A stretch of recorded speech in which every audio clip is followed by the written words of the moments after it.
Cara, eu tenho uma paixão muito grande por cinema, a ponto de que em algum momento da minha vida eu quero fazer algum filme, mesmo que seja um curta-metragem. E eu lembro que uma parada que despertou essa minha paixão foi o conceito de cinema extremo. Eu acho muito curiosa a ideia de que alguém fez um filme justamente com a intenção desse filme ser difícil de assistir, o que faz com que a experiência de ver esse filme seja um desafio, e que justamente por isso esse filme é capaz de fazer você pensar sobre a vida e sobre o que ele quer dizer. E Irreversível, de 2002, faz exatamente isso. Como muita gente diz, e eu concordo plenamente, esse filme é a perfeita tortura cinematográfica. E se você já viu essa porra, você sabe que isso não é exagero. Eu gosto muito desse filme e odeio ele de uma certa forma também. E por isso eu resolvi fazer esse vídeo aqui, pra dizer o porquê, a partir da minha opinião, é claro, Irreversível é um filme tão difícil de assistir.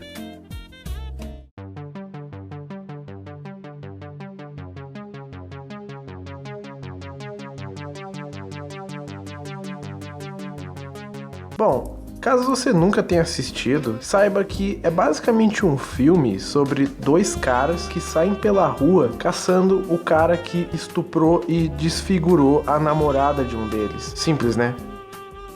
Então, mais ou menos.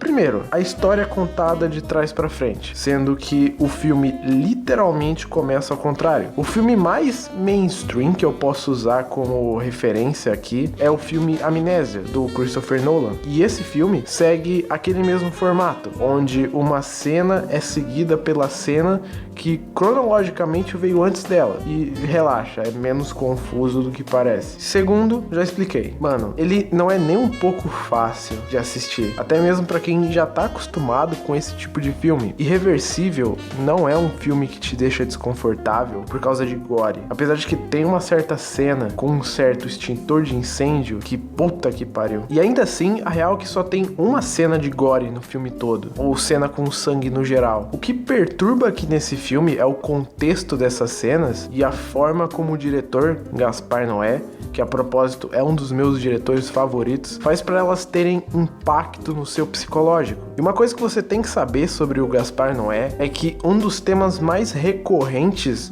nos filmes dele é o niilismo. Em todos os filmes dele, você tem a sensação de que não existe nenhuma esperança ou alegria na vida dos personagens. E é claro que um filme onde uma pessoa é estuprada e desfigurada num túnel sujo não seria nem um pouco diferente disso. A verdade é que num filme convencional de Hollywood, não importa o quão traumática ou extrema tenha sido uma situação pela qual os personagens passem, o filme acaba praticamente com felizes para sempre, de uma forma ou outra.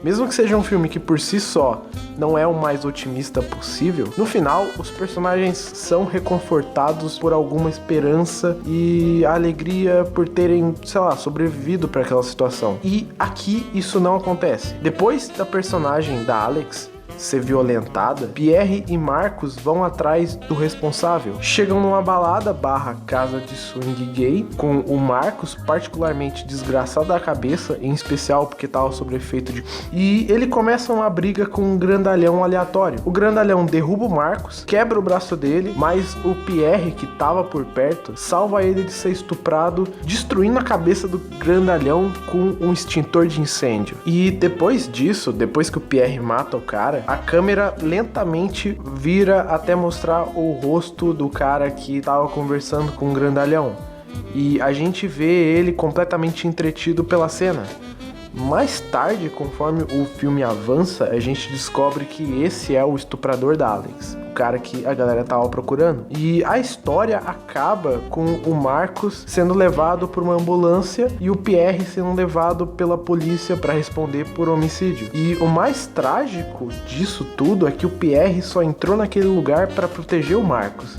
e tentar fazer ele desistir de se vingar, porque ele sabia que ia dar merda. E nisso a gente sabe que o estuprador é o único que teve um final feliz nessa história, porque todo mundo, com exceção dele, se fudeu. E quando você vê isso no filme, quando você sente esse niilismo, você se sente mal, desconfortável e destruído. Niilismo é mais perturbador do que qualquer imagem grotesca que você pode ver. E por falar em imagem grotesca, então, desse filme tem uma cena de estupro de quase 10 minutos. E não são quaisquer 10 minutos, são 10 minutos de um plano sequência com a câmera estática. Isso deixa aquela cena o menos cinematográfica possível, mas isso não é o pior. O pior é o roteiro. Não que o roteiro seja ruim, o roteiro é muito bom, é muito bem escrito.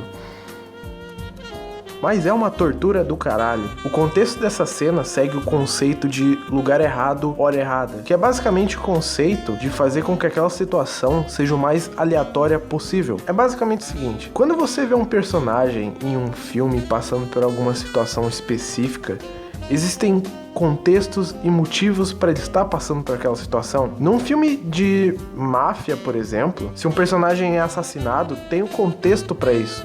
Ele tá envolvido com a máfia. Em um filme de policiais, se um personagem entra num tiroteio, tem um motivo pra isso. Ele tá envolvido com a polícia, ou ele é a polícia. Isso faz com que você fique alienado daquele personagem, porque você pode até torcer por ele, mas você muito provavelmente não vai se identificar com ele ou conseguir se imaginar completamente naquela situação. Dessa forma, a tensão diminui. Um dos motivos do porquê filmes slasher geralmente tem como protagonistas pessoas comuns é para você se alienar o menos possível delas, para você conseguir se colocar na posição daquela pessoa e sentir ainda mais tensão. E é aqui que a gente chega em Irreversível. Cara, aqui a personagem tá nessa situação, lugar errado, hora errada.